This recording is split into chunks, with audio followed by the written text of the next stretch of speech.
ঈদের খুশি আছে, ঈদের আনন্দ আছে, ঈদে ভালো পোশাক পরবো, সব ঠিক আছে। এই খুশি কাদের জন্যে? কদ আফলাহা মান তাযাক্কা ওয়া যাকারা ইসমা রাব্বিহি ফাসাল্লা। কার জন্য ঈদের খুশি? যে ব্যক্তি রমজান মাসে আত্মশুদ্ধি অর্জন করতে পেরেছে, রোজা রেখেছে, যাকাত দিয়েছে, নামাজ পড়েছে, লাইলাতুল কদরের রাত জেগেছে, তারাবি পড়েছে, ইত্যাদি ইত্যাদি। এই ব্যক্তি আত্মশুদ্ধি অর্জন করেছে, এই ব্যক্তির জন্য ঈদের খুশি।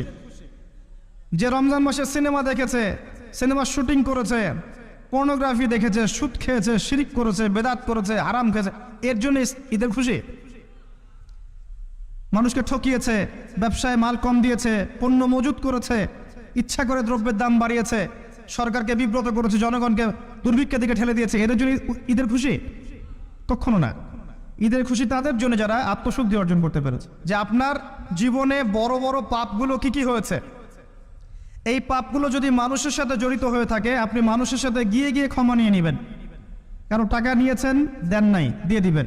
কারো সম্পত্তি পায়, দেন নাই, দিয়ে দিবেন। কারো হকটা নষ্ট করেছেন, গালি দিয়েছেন, গীবত করেছেন বা তহমত দিয়েছেন, অপমান করে ইত্যাদি, ক্ষমা চেয়ে নেবেন।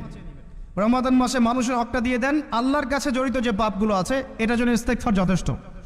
খালি যদি বলেন আস্তাগফিরুল্লাহাল্লাযী লা ইলাহা ইল্লা হুয়াল হাইয়ুল কাইয়্যুম ওয়া আতুবু ইলাইহি, 1 সেকেন্ডের মধ্যে আল্লাহ পাক আপনার সমস্ত পাপকে নেকি দিয়ে পরিবর্তন করে দিবে। চল 5 ওয়াক্ত নামাজ জামাতে পড়ার চেষ্টা করেন। খুব সিম্পল জিনিস, খুব বেশি কিছু দরকার নেই আমাদের। 5 ওয়াক্ত নামাজ আপনি জামাতে পড়ার চেষ্টা করেন। বাসার থেকে ওযু করে বের হবেন, প্রত্যেক পদক্ষেপ হাঁটবেন, আপনার একটা স্টেপে একটা করে গুনাহ মাফ হবে, একটা নেকি লেখা হবে, মর্যাদা বাড়িয়ে দেওয়া হবে। একে 10 দিয়ে গুণ করা হবে, রমজান মাসে আরো 70 দিয়ে গুণ করা হবে।